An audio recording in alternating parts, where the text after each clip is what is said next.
स्वागत है आप सभी का आपके अपने यूट्यूब चैनल सक्सेस में। तो फ्रेंड्स, प्राचीन भारत के इतिहास में आप हमसे 2 वीडियो पढ़ चुके हैं। पहला हड़प्पा सभ्यता और दूसरा वैदिक सभ्यता। आज हम आपके लिए लेकर आए हैं महाजनपद काल, जो कि 600 ईसा पूर्व से 325 ईसा पूर्व तक चला। आज हम इसके बारे में पढ़ेंगे और देखेंगे इससे जो महत्वपूर्ण क्वेश्चन विभिन्न एग्जाम में बनते हैं हम उन्हें देखने वाले हैं। तो फ्रेंड्स, चालू करते हैं अपना आज का वीडियो अपने पहले प्रश्न के साथ। तो हमारा पहला प्रश्न है, हर्यक वंश के किस शासक को कुड़िक कहा जाता है? तो हर्यक वंश के किस शासक को कुड़िक कहा जाता है फ्रेंड्स? तो ये कहा जाता है अजातशत्रु को। हम सेकंड देखेंगे क्वेश्चन, किस शासक ने गंगा एवं सोन नदियों के संगम पर पाटलिपुत्र नामक नगर की स्थापना की? तो पाटलिपुत्र नामक नगर की स्थापना उदयन ने की थी। नेक्स्ट क्वेश्चन हम देखेंगे, शिशुनाग वंश का कौन सा शासक था जिसके समय में वैशाली में द्वितीय बौद्ध संगति का आयोजन किया गया? उसे काकवर्ण के नाम से भी जाना जाता है। तो ये फ्रेंड्स कौन थे? ये थे कालाशोक। नेक्स्ट क्वेश्चन हम देखेंगे फ्रेंड, 323 ईसा पूर्व में सिकंदर महान की मृत्यु हुई कहाँ पर? तो ये हुई थी बेबीलोन में। सिकंदर महान की मृत्यु कब हुई? 323 ईसा पूर्व में। कहाँ पर? बेबीलोन में। नेक्स्ट क्वेश्चन हम देखेंगे, सिकंदर महान, अलेक्जेंडर द ग्रेट जिसे इस नाम से भी जाना जाता है, एवं पोरस पुरु की सेनाओं ने किस नदी के आमने सामने वाले तटों पर पड़ाव डाला हुआ था? तो ये झेलम नदी के किनारे डाला हुआ था। नेक्स्ट क्वेश्चन है, किस मृदभांड पॉटरी भारत में द्वितीय नगरीकरण या शहरीकरण के प्रारंभ का प्रतीक मानी जाती है? तो उत्तरी काले पॉलिशकृत बर्तन NBPW इसे द्वितीय नगरीकरण या शहरीकरण के प्रारंभ का प्रतीक माना जाता है। नेक्स्ट क्वेश्चन हम देखेंगे फ्रेंड, पाली ग्रंथों में गांव के मुखिया को क्या कहा जाता है? तो पाली ग्रंथों में गांव के जो मुखिया होते हैं उसे भोजक या ग्राम भोजक कहा जाता था। उज्जैन का प्राचीन नाम था, तो उज्जैन का जो प्राचीन नाम था वो अवंतिका था। नेक्स्ट क्वेश्चन है, नंद वंश का संस्थापक कौन था? तो नंद वंश का संस्थापक महापद्म नंद था। नेक्स्ट क्वेश्चन हम देखेंगे फ्रेंड, ग्रीक यूनानी लेखकों द्वारा किसे अग्नमीज या जेंडरमीज कहा गया? तो अग्नमीज या जेंडरमीज के नाम से घनानंद को जाना जाता है। किसे जाना जाता है फ्रेंड? घनानंद को। नेक्स्ट क्वेश्चन है, प्राचीन भारत में पहली विदेशी आक्रमण किनके द्वारा किया गया? तो प्राचीन भारत में जो पहला विदेशी आक्रमण था वो यूनानियों के द्वारा किया गया। नेक्स्ट क्वेश्चन हम देखेंगे, प्राचीन भारत में दूसरा विदेशी आक्रमण एवं पहला यूरोपीय आक्रमण किनके द्वारा किया गया? तो प्राचीन भारत में पहला विदेशी आक्रमण एवं पहला यूरोपीय आक्रमण जो था वो यूनानियों के द्वारा किया गया। नेक्स्ट क्वेश्चन हम देखेंगे फ्रेंड्स, ईरान के खमनी वंश के किस शासक ने भारतीय भूभाग को जीतने के बाद उसे भारत साम्राज्य का विश्व प्रांत या क्षत्रपी बनाया था? तो प्रांत को उस वक्त क्षत्रपी भी बोला जाता था। तो हम बोलेंगे डेरियस या दारावाहु ने। दारावाहु प्रथम। ये इंपॉर्टेंट क्वेश्चन है। डेरियस के नाम से बहुत सारे क्वेश्चन भी पूछे जाते हैं।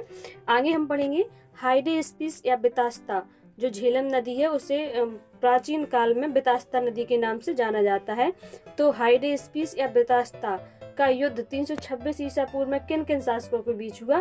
तो अलेक्जेंडर यानी कि सिकंदर एवं पोरस के मध्य ये युद्ध लड़ा गया था और इसे हाइडेस्पिस के युद्ध के नाम से भी जाना जाता है, या तो झेलम नदी के युद्ध के नाम से या हाइडेस्पिस के युद्ध के नाम से भी जाना जाता है। नेक्स्ट क्वेश्चन हम देखेंगे, सिकंदर ने भारत पर कब आक्रमण किया? तो सिकंदर ने 326 ईसा पूर्व में भारत पर आक्रमण किया। सिकंदर ने भारत पर कब आक्रमण किया? तो सिकंदर ने 326 ईसा पूर्व में भारत पर आक्रमण किया। नेक्स्ट क्वेश्चन हम देखेंगे फ्रेंड्स, मगध की प्रथम राजधानी कौन थी? तो मगध की कौन सी थी? तो मगध की पहली जो राजधानी थी वो गिरवेज थी या राजगृह थी। मगध की पहली राजधानी कौन सी थी? तो गिरवेज या राजगृह। नेक्स्ट क्वेश्चन हम देखेंगे, किस शासक द्वारा सर्वप्रथम पाटलिपुत्र का राजधानी के रूप में चयन किया गया था? तो पाटलिपुत्र की स्थापना उदयन ने की थी और इसी ने जो राजधानी थी वो पाटलिपुत्र को स्थानांतरित कर दी थी। आगे हम देखेंगे, 16 महाजनपदों की सूची उपलब्ध है। तो अंगुत्तर निकाय से ये सूची हमें मिलती है। अगर हम देखेंगे किस में मिलती है? तो अंगुत्तर निकाय में, जो कि जैन धर्म का एक महत्वपूर्ण ग्रंथ है। ठीक है। नेक्स्ट क्वेश्चन हम देखेंगे फ्रेंड्स, मगध का कौन सा राजा सिकंदर महान का समकालीन था? तो सिकंदर महान के समकालीन जो भारत में उस समय जब सिकंदर ने भारत पर आक्रमण किया तो घनानंद उस समय पर भारत का राजा था, तो सिकंदर महान के समकालीन घनानंद था। फिर प्रथम मगध साम्राज्य का उत्कर्ष किस नदी में हुआ था? तो जो मगध साम्राज्य था किस सदी में हुआ था फ्रेंड्स? तो जो मगध साम्राज्य था उसका उत्कर्ष हुआ था 6ठी शताब्दी ईसा पूर्व में। कब हुआ था फ्रेंड्स? 6ठी शताब्दी ईसा पूर्व में। नेक्स्ट क्वेश्चन हम देखेंगे, अभिलेखीय साक्ष्य से प्रकट होता है कि नंद राजा के आदेश से एक नहर खोदी गई थी। कहाँ पर? तो ये कलिंग में। ये फ्रेंड्स इंपॉर्टेंट क्वेश्चन है, ये कई एग्जाम में पूछा गया है कि किसके आदेश पर एक नहर खोदी गई थी? तो नंद राजा के आदेश पर। कहाँ पर? कलिंग में। नेक्स्ट क्वेश्चन हम देखेंगे फ्रेंड, पहला ईरानी शासक जिसने भारत के कुछ भाग को अपने अधीन किया था तो वो डेरियस था या डेरियस प्रथम, इसे दराय बाहु भी बोला जाता है। नेक्स्ट वो क्वेश्चन पढ़ेंगे हम, मगध के राजा अजातशत्रु का किस गणराज्य के साथ युद्ध रहा? तो बज्जी या वैशाली के साथ अजातशत्रु का युद्ध रहा। नेक्स्ट क्वेश्चन हम देखेंगे, बज्जी संघ के विरुद्ध मगध राज्य के किस शासक ने प्रथम बाबर रथ मूसल, एक ऐसा रथ जिसमें गदा जैसा हथियार जुड़ा होता था उसे रथ मूसल कहा जाता था, तथा महाशिलाकंटक या पत्थर फेंकने का एक युद्ध यंत्र नामक गुप्त हथियारों का प्रयोग किया था? तो ये अजातशत्रु ने किया था। ठीक है, महाशिलाकंटक जो पत्थर फेंकने का एक युद्ध यंत्र था, और रथ मूसल एक ऐसा रथ जिसमें गदा जैसा हथियार जुड़ा होता था, तो इसका उपयोग अजातशत्रु ने किया था। किसके खिलाफ? तो बज्जी, जिसकी राजधानी क्या थी? वैशाली थी, तो बज्जी संघ के विरुद्ध किया था। नेक्स्ट क्वेश्चन हम देखेंगे फ्रेंड, नंद वंश का अंतिम सम्राट कौन था? तो नंद वंश का अंतिम सम्राट घनानंद था, जिसे गद्दी से प्रदर्शित कर चंद्रगुप्त मौर्य ने फिर मौर्य साम्राज्य की स्थापना की थी। भारत में सिक्कों या मुद्राओं का प्रचलन कब हुआ? तो सिक्कों या मुद्राओं का प्रचलन 600 ईसा पूर्व में हुआ। नेक्स्ट क्वेश्चन है, 6ठी सदी ईसा पूर्व के दौरान बड़े राज्यों के उदय का मुख्य कारण क्या था? तो 6ठी सदी ईसा पूर्व के दौरान बड़े राज्यों के उदय का मुख्य कारण था उत्तर प्रदेश और बिहार में व्यापक पैमाने पर लोहे का उपयोग। ठीक है फ्रेंड, उत्तर प्रदेश और बिहार में किस चीज का उपयोग था? लोहे का उपयोग, जिससे यहाँ पर बड़े बड़े साम्राज्यों की स्थापना हुई। नेक्स्ट क्वेश्चन हम देखेंगे, मगध सम्राट बिंबिसार ने अपने राजवंश जीवक को किस राज्य के राजा की चिकित्सा के लिए भेजा था? तो किसकी चिकित्सा के लिए भेजा था फ्रेंड? तो यहाँ भेजा था अवंती। किसकी चिकित्सा के लिए? अवंती। किस शासक ने अवंती को जीतकर मगध का हिस्सा बना दिया? तो शिशुनाग ने।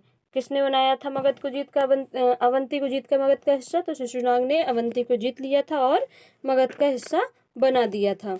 नेक्स्ट क्वेश्चन है, किस मगध सम्राट ने अंग का विलय अपने राज्य में किया? तो अंग का विलय किया था बिंबिसार ने। बिंबिसार ने अंग को अपने हिस्से में मिला लिया था, और जबकि जो अवंती थी उसे जीतकर शिशुनाग ने मगध का हिस्सा बना दिया था। नेक्स्ट क्वेश्चन हम देखेंगे फ्रेंड, शिशुनाग ने किस राज्य का विलय मगध साम्राज्य में नहीं किया? तो जो शिशुनाग थे उन्होंने किसका विलय नहीं किया था? काशी का विलय मगध साम्राज्य में नहीं किया था। काशी और लिच्छवी का विलय मगध साम्राज्य में किसने किया? तो काशी और लिच्छवी को अजातशत्रु ने मगध साम्राज्य का हिस्सा बनाया। नेक्स्ट क्वेश्चन है, सिकंदर के आक्रमण के समय उत्तर भारत पर राजवंशों में किस एक का शासन था? तो उत्तर भारत पर किसका शासन था? नंद, यानी कि नंद वंश का शासन था। कौन सा एक ईसा पूर्व 6ठी शताब्दी में प्रारंभ में भारत का सर्वाधिक गई थी शक्तिशाली नगर राज्य था? ठीक है, सर्वाधिक शक्तिशाली नगर था। तो 6ठी शताब्दी ईसा पूर्व में भारत का सर्वाधिक शक्तिशाली नगर या राज्य था मगध। एक सिकंदर के आक्रमण का प्रभाव नहीं था, उसने भारत को यूनान की रियासत बनाया। ठीक है, ये उसके आक्रमण का प्रभाव नहीं था। इसमें से पूछा गया इनमें से कौन एक सिकंदर के आक्रमण का प्रभाव नहीं था? तो उसने भारत को यूनान का रियासत बनाया, ये इसका एक प्रभाव नहीं था। नेक्स्ट देखेंगे, राज्य में गणतांत्रिक शासन व्यवस्था नहीं थी। तो मगध में गणतांत्रिक शासन व्यवस्था नहीं थी। नेक्स्ट क्वेश्चन हम पढ़ेंगे फ्रेंड, किसे सैनिया यानी कि नियमित और स्थायी सेना रखने वाला कहा जाता है? तो नियमित व स्थायी सेना का जो प्रचार था वो सर्वप्रथम किसने किया था? तो ये किया था बिंबिसार ने। किसने किया था फ्रेंड्स? बिंबिसार ने। किसी उग्रसेन उग्रसेन यानी कि भयानक सेना का स्वामी कहा जाता है।